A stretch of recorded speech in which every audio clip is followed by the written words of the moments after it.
Hi,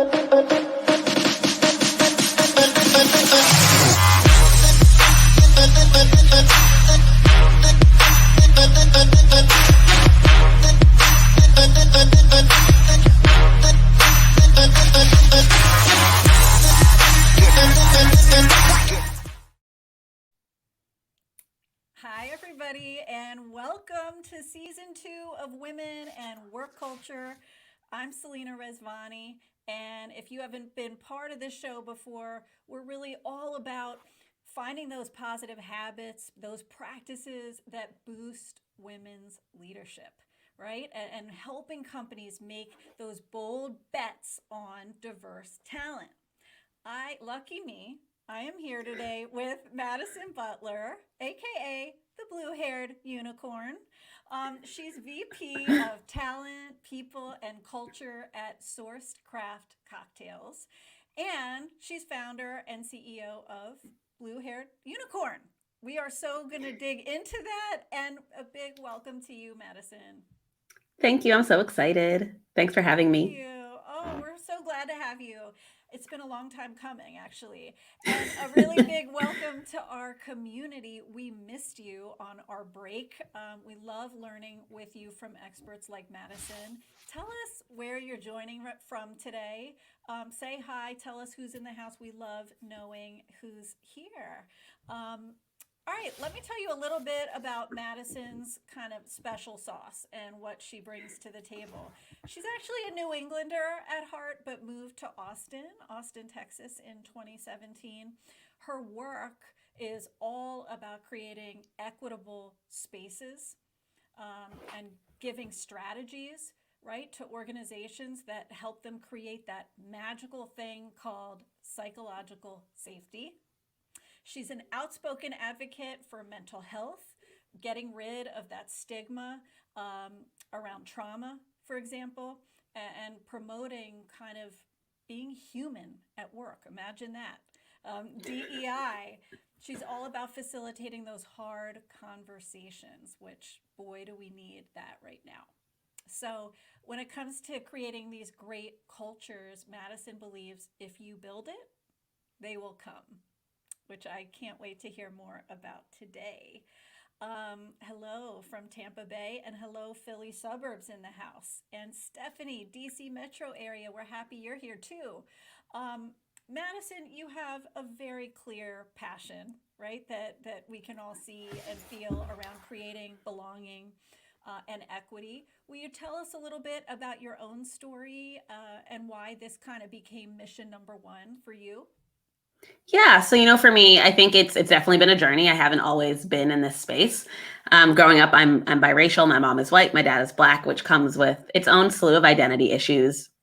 And I feel like society always pushes you to the proximity of whiteness. And so you feel like you have to blend in, fit in, kind of tuck your personality away in order to be successful. And I did that for a really long time. I did it in high school. I did it through college. I did it through the first good chunk of my corporate years. And then I had this like weird epiphany. I interviewed with a company and they were like, oh my God, we love you. We really want to hire you. And I was like, but what? And they were like, we need you to change your hair color, cover your tattoos, take out your nose ring, make sure your hair is straight, wear a skirt. And I was like, that is a very long list. Yeah, what else? Right. And, I think we're so programmed to feel grateful when companies want us to work there rather than the other way around. And so in the moment, I was like kind of incredulous and I was like, oh, thank you. And then I found myself just like seeing red on my drive home, like over and over. I was just like getting angrier by the second. And I finally like realized, I was like, how many people hire me because of what I can do for them and what the money I can make for them and how it also looks to have me on their team, which clearly if you're asking me to straighten my hair and change my hair and make sure I have no facial piercings, you're looking for a very specific look. And I just like decided, I got home and I was like, okay, how can I market myself so that people know that I'm not willing to change anything about my identity or what I look like. I'm really good at what I do, but I'm also really good at what I do and like being able to have blue hair at the same time. And so at the time I was in, recruiting. Then I went home and I put blue-haired recruiter on my LinkedIn, and it just like stuck. And to a point where I would like go to networking events and people would be like, "Oh my God, you're the blue-haired recruiter." And I'd be like, "Oh my God, yeah, I am." And and so then when I moved into like more of a people like umbrella role, I was like, well, now what do I do? Because I don't want to like be misleading. I'm not really a recruiter. And I was like, well, I kind of feel like I'm a unicorn. Like when we in recruiting think about the candidate that is so hard to find and so valuable, we call them unicorns. And I was like, that's me. Like I'm 100% very good at what I do. I am hard to find. I'm particular about where I go. And so I'm just going to roll with it. And I've been rolling with it ever since. That's beautiful. I love that. That, kind of feels lousy to serve up the Diet Pepsi version of who you are, right? Or be asked to dilute who you are and keep Oh, toning yeah. it down, right? So I love that you went the other way and it's memorable, right? It's memorable. It leaves an impression. Your presence is felt by people this way. I love it. Hello, Candace from New Jersey and Artie from San Diego. It's so great to see you all. Anissa chiming in with, yes, don't change yourself. I want to ask you, you have what sounds like just such a wicked cool job and role in a cool company, VP of Talent, People, and Culture at Sourced Craft Cocktails. Is there an initiative you're working on right now that you're especially pumped about or excited to be, kind of spearheading? We're just growing so fast. We are incredibly lucky to have been really successful over the last year. And so we tripled in size in the last 12 months. And so I have an incredible amount of open roles open, like 8 of them. So if you're looking, I'm hiring. And we have a really distributed workforce, but really centering on being intentional around who is missing from the table. And so often we talk about inclusion, and I really like to actually look at it from the way of exclusion. Like when I look around this table, whose perspective is not here? And so really making sure that we're being intentional about who we bring to this organization and to this mission. And that's really exciting for me. I love it. That's what a great place to be, right? Where you can really staff thoughtfully. You're not just totally in reaction mode, right? But you can really say who's missing, whose voice should we be hearing more of. This is fabulous. I want to dig a little bit into culture. First, I want to encourage you all. Send your questions to Madison. What are you wondering either about her own journey, her career and leadership journey, or a question around, DEI, diversity, equity, and inclusion? What we know is lots of underrepresented people can feel pressure to conform to the idealized way. Yep. You used a really great term, proximity of whiteness. Often that is white male leaders, who are the Yep. majority. What kind of advice do you have to those folks who might be feeling some of the pressure to be like them? So I think the first thing is I also know that I speak from a place of privilege. Not everyone gets to show up the way that I do and the way that I've chosen to. So for me, the most important thing is if you don't have the opportunity to show up, it is imperative that you're taking care of yourself. It is so exhausting to be two people every day. And it takes an immense toll on your mental health. And so for me, it got to a point where I was less confident in who I was as a person because of who I was at work. And, work is so much of what we do. It's a little bit different now, being remote. But when you're in an office every day and you're changing your voice so you sound less aggressive and you're straightening your hair and you're wearing things you would never wear, there comes a point where you're like, well, which version of me am I? Mm. And so I encourage people to really surround themselves outside of work with people who call them on that, who are like, this is not who you are. You're not showing up. And at the same time, knowing that it's okay to like need to rest and take a break. And it's also okay to not be okay. I think that was something that was really hard for me to understand. Even last year, like with George Floyd and being so just emotionally exhausted and not knowing how to communicate that to myself. It's been a really interesting journey around self-care, but knowing that that is the most important part of this. I love hearing that. It's kind of starting with yourself, right? It's not so much looking for the outer things to do different, which is a message we get a lot, but kind of starting here and building yourself up. I want to go back to a question Anissa asked, and it's related to what you said before. Uh, who is missing from the table when you look around, even more broadly beyond your own organization? Mhm. And so I think it's when I think about DEI, I think a lot of times we are so focused on the things that we can see. So, like, I'm Black, I'm a woman, I'm probably queer if you've talked to me a couple of times. And so there are so many other pieces that are so important, whether it be socioeconomic status. Are you a college graduate? Is English your first language? Are you a naturalized citizen? Like all of these things that really impact how we navigate the world. And so the list is kind of endless. So there is no like day where you're like, okay, everyone's here. The point is that when people are there, that they're heard. And so also knowing that you can't just focus on the optics of diversity. It's not enough to hire Black folks. It's not enough to hire queer folks and then throw a rainbow up on your page in June. It's really about knowing that you're hiring them for their perspective. My perspective is so different because I navigate the world as a Black woman. And what does that mean for how I view products, how I view teamwork, how I view the world in general? And so I don't think there's like a list of like who's here, who's not here. It's more about understanding that perspective is much larger than the topics we typically talk about. And then also knowing that the people you bring to the table aren't a monolith. If you hire a Black person, you're not going to get the same person every single time repeated. None of us are exactly the same, and we all have very intersectional identities and different things about us that make us different and give us different perspectives. Love it. So you're never done this, right? You're never like, okay, the paella is officially, varying Yes. enough. Like you keep at it, right? You keep looking whose voice is missing. Thank you for that. I think that's a great perspective. I want to move on to Candace. Candace's great question, which is, what are your thoughts on code switching? And maybe you'd even define that in case somebody here doesn't know that term. For sure. I actually very often I do a keynote on code switching. It's something that I'm super passionate about. But code switching is how you change, whether it be mannerisms or the way you dress or the things you say, to fit into that societal pre-created box a little bit better.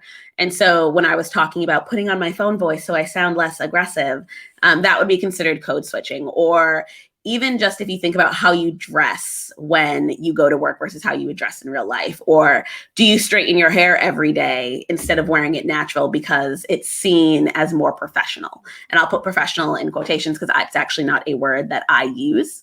And I think it's incredibly common. And I think it is just as emotionally exhausting as anything else. And for me, it is a huge, huge, huge, huge piece of workplace trauma. And society has made us feel like we have to code switch in order to be successful. We are essentially coached from a very young age to believe that there is a right way to be, whether it's a right way to be Black or a right way to be queer. Like there are all of these things that are unnecessary expectations of humans. Yeah. That are, like I said, just unnecessary. And it doesn't matter if my voice sounds like this or if it sounds like this. I'm probably saying the same thing. And so code switching extends far beyond the things you say. It extends to, do you speak up in a meeting, or are you too worried about being the angry Black woman? And so for me, it's just such a huge piece of workplace trauma that compiles on itself. And so you take that to your next organization and your next organization and your next organization. But it's not the burden of the oppressed to fix that. Organizations have to be aware enough to understand how they can create environments where people feel like they don't need to do this. Yeah. And I mean, if you think about it on a practical level, it is awful to be sitting there trying to origami yourself into what's liked, accepted, ideal in that organization, right? But let's be honest, it's also competing with your ability to like shine and do what you're there to do, why you were hired, right? Because you might be calculating, thinking, what should I do next? How's this going to be accepted? Yep. Um, I really appreciate that. And so I want to build off that idea for a minute. I'm a big believer in perspective taking and more organizations doing that, like really listening to different perspectives, not just hearing them, but listening. As somebody who's Black and queer, how do you feel organizations could be doing a better job bringing an intersectional lens? an intersectional lens to work, not just lumping people in great big categories. For sure. So I think that's actually something that companies struggle with because the conversation gets even harder. One of the things I often talk about is when you have to think about things from an intersectional lens, you also have to think about the issues within groups. And so I know as a queer woman, a lot of the crappy comments I get may also be from Black folks because Black folks are also traditionally very religious. And so how do you deal with that intercommunication within a community when you kind of judge them as a monolith? And so much of this work is companies being able to look in the mirror. And that's kind of where we see the holdup. We see a lot of companies who want to talk about this work, they want to talk about it, but they don't necessarily want to do it because it involves an incredible amount of self-awareness, which means as a C-suite, as a board, you have to be able to say, like, these are my biases, and this is how the company has been created thus far based on my own biases and my own identities biases against whether it be people who look like me or not, and being able to work backwards from there. I think a lot of times people aren't willing to do that because it's a crappy conversation to have with yourself and it doesn't feel good. It doesn't feel good to own that you've hurt people or that you've created situations that hurt people or that in general you have some thoughts that are just like a little iffy, and being able to coach yourself out of that is incredibly hard. Mm. Yeah, companies, all I can think is if they can make being a little bit introspective more normal, Mm-hmm. more a normal part of their process to be introspective, to kind of see it as a strength that they're doing that, not a weakness that we have some gaps, but make it routine, right? So it's Oh not yeah. so exceptional. I love it. Michelle saying we need more convos like this. Yes, you talked about your journey, and you seem like somebody who has such a great clear read on your own voice, that you have that ability to share your voice with the world. Can you talk to us a little bit about that process of finding your unique voice? For sure. So it's definitely not like a happy story, but I'm wildly transparent. So I'll give it to you. When I was in my early 20s, I dated someone who was really, really bad for me, which I think a lot of people do. You date someone who's not right for you. However, my relationship was incredibly volatile, incredibly violent, and incredibly abusive. And so he spent 3 years not only, physically being harmful, but really changing who I was fundamentally as a person and making me feel like I had to be that person in order to stay safe, which is a different world when you feel like you are putting your life on the line by being authentic or being real. And so you and I talked about this before we came on. I'm child free. He had kids. Like I was up packing lunches and ironing, and like I don't even own an iron. And so I was just like a completely different person. And to really top it off, he was incredibly racist. And so a lot of it was spent kind of making me hate my own Blackness. And so I had a lot of internalized anti-Blackness, a lot of internalized self-hatred that it took me a very long time to unpack. And so when I got out of our relationship, I had to start my whole life over. I essentially left our apartment in the middle of the night with my 2 dogs and enough clothes to like get my little butt back to Rhode Island, because we lived in Houston, Texas at the time. And then our breakup went viral, like BuzzFeed, all of the TMCs you could think of. And everyone made up a story that wasn't real based on the fact that I was Black. And so that was for me like this wild moment that I was like, I've spent my whole life trying to fit into white spaces to be accepted, only to know that when push came to shove, they only cared about the fact that I was Black.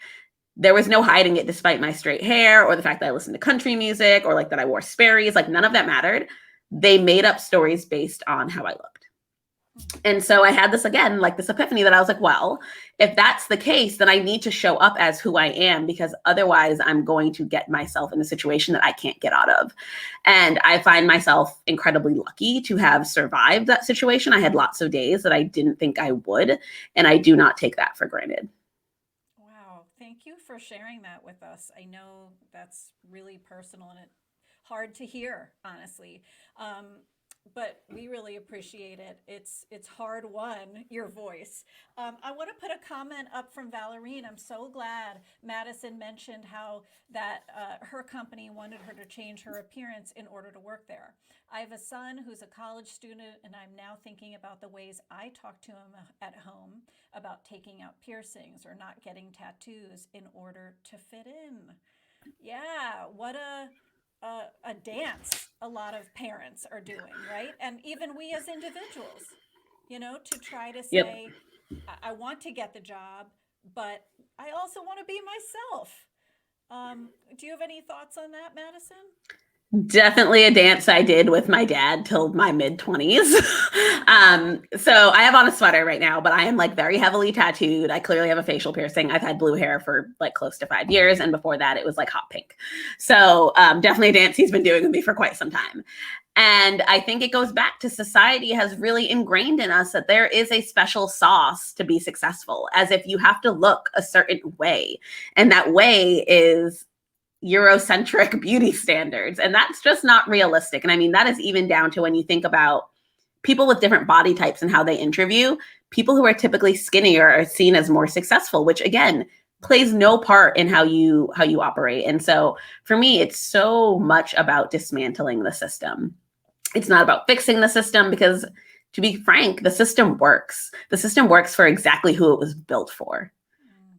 And so it involves dismantling that and building a system that works for everyone, which means acknowledging that people look different, they love different, they have different family setups, they have different colors of hair, like all of these things that don't matter at work. And the thing that is the most important is really just acceptance and like being able to say, I value you as a person for what you bring to the table because you are different than me, rather than saying, oh, well, we like Bob despite this. It's not despite that. It is because of that. And I think that's, for me, the narrative that really needs to change.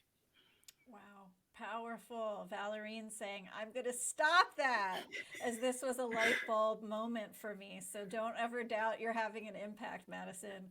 I want to go back to a question Anissa posed around starting these hard conversations. I know that's something you do, Madison, from a facilitator perspective. But would you address that either if it's raising diversity in a one to one or maybe raising diversity to a company, either one. Um, how do we make that a baby bit easier? So, to be completely honest, I don't think there is a way for it to be easier, and I'm not necessarily sure it should be easier. I think there is an incredible amount of work that goes into diversity, and so much of it is being uncomfortable. If you're comfortable in your diversity conversations, you're probably not having the right conversation. And again, that's because looking in the mirror is hard and it sucks. And there is no getting around the suck part of that. But again, being able to address diversity in a way that is intersectional, knowing that it brings everyone to the conversation. It is not just, I think of it as a food pyramid. And like, to be completely honest, I don't really know what's on the food pyramid. I know like for me, the bottom half is like carbs. But, and when we think about diversity, that is going to be race, religion, gender, the things, again, that you know about me, because these are the groups that are most heavily discriminated against. But it also, like I said before, it involves your socioeconomic status, your college degree. Are you a caretaker? Are you a parent? Like there are all of these things that bring people into the conversation. And so knowing that this conversation matters to just about everyone, there is no one that it excludes. And so being able to, one, bring people into the conversation, but also creating a safe space for people to ask questions. For me, I think that's always the hardest part. People feel fearful to ask questions because they don't want to be the pariah. They don't want to sound dumb. They don't want to be the person that people are talking about in the break room because they asked a dumb question. And so for me, it's always about setting boundaries, setting rules of engagement before talking about these things so people feel safe to ask the things that they're questioning. I love it. Make it clear, right? So people have some guardrails. Man, it's so much easier to call something out if you have that than if it's mysterious and you're not sure what Bob thinks versus what you think.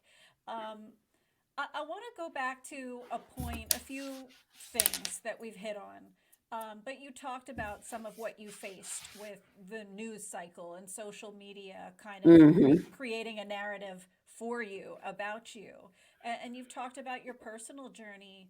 And I'm kind of curious how you've cultivated resilience in yourself to deal with things like, you know, that nasty media or some of the treatment you've been on the receiving end of. For sure. So I think, being in this space where I advocate for people of color and Black folks and queer folks, I get a lot of death threats at this point in my life. It's a really interesting juncture to be at. And in October, I actually had someone show up at my house. Oh And my so goodness. for me, because I lived with someone who was so terrible, there's probably not a single troll on earth that could hurt my feelings at this point because I lived with the world's biggest troll. Um, but again, it's about surrounding myself with people who genuinely care about my well-being, who can support me and just like comfort me, and also like therapy. Therapy is great. I am a big mental health advocate, and it is okay to need help and to talk to someone. And that is not necessarily the burden of your partners or your family. Um, and they're most likely not therapists. And I really encourage people to talk to someone. I'm also an avid writer. I read a lot. But also, I really try not to internalize other people's nonsense. Mostly because I understand that hurt people hurt people. I have been that person. I acknowledge that I hurt a lot of people when I was in that relationship and even beforehand, and probably during my healing process. And so I know that if you are so comfortable like berating me or bullying me or threatening me online, a person you've never met, there's most likely something much bigger that you're going through. And so I try to lead with empathy to know that I'm not the problem here and that you're working through something that I hope you see the other side of. Wow. Wow. What a wow. Evolved is the word that comes to mind, an evolved way of thinking about that, and generous and empathic, as you said. I want to talk to you about an important project of yours, which is Rage to Rainbows. And I wondered if you could tell us about that So that special passion project. yeah, so this is exactly where it came from. I was like getting at some point like so bogged down with like just how many comments there were on my page. And I'm always so willing to educate someone, but I think there's a point where you know that like this person doesn't want to learn. They just want to be rude or like, just aggressive. And so I was like, how can I push that energy somewhere better? And I was like, all right, well, for every racist comment, I'm going to donate here. And for every sexist comment, I'm going to donate here, and so on and so forth. I posted it on a Sunday, and I was like, that was like a pretty tame post for me. The post got like 100,000 views, and I got death threats from that one. And I was like, well, now I have to do it. And it was so much because I know that, again, if you are comfortable bullying me, a stranger on the internet, you're probably not that fun to work with. And so there are probably victims of your abuse who aren't me, but your abuse is a little bit more impactful because they work with you or you're their neighbor, so on and so forth. And so I was like, well, how can I put this energy to protect the people in their actual lives? And so I picked groups and nonprofits that support their victims, whoever they are out in the world, because that has a much bigger impact than me like giving you a snarky response, which that is my rule. Everyone gets one snarky response and then I exit the chat, because I want people to know like I am quick on my feet, I'm very witty, and I'm quick with a screenshot. But that's all you get from me. Anything else, like I have a fee to book time with me, so you're welcome to do that. I love it. I would even argue that's a form of self care, right? To give yourself the chance to rebut it and, get your own little meme or whatever you need to in there, but then flip it. Yep. What a beautiful way to make lemonade out of that, Madison. Yeah, and Awesome. we just pulled our numbers from 20, what year was it? 2020 last year. And so I have a co-founder. Her name's Emily. We pulled the numbers and we raised over $12,000, and we launched in November. So from November to December, we raised 12,000. And so that felt more impactful than, telling people to F off.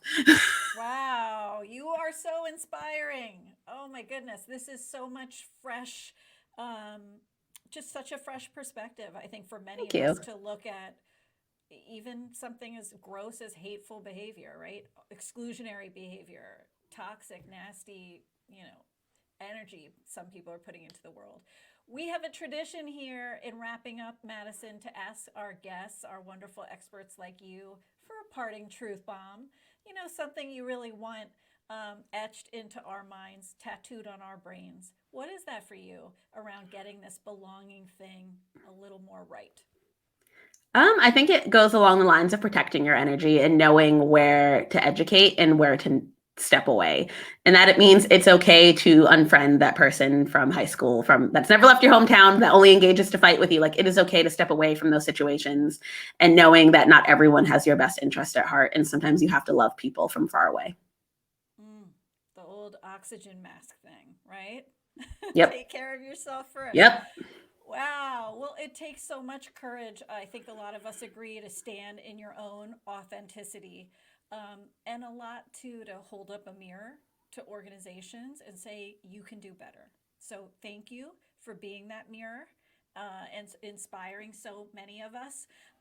For all of you who want to stay in contact and follow Madison, please do. You're going to see in the show notes her two websites, and you're also going to see her handles for social media.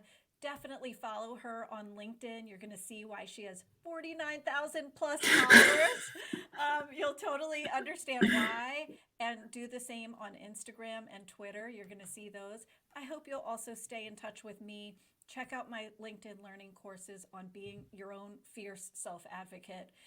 Sign up to be part of my newsletter, and please do follow me here on LinkedIn. Thank you again, Madison, for helping all of us be more authentic. Thank you. I had fun. Thank you for having me.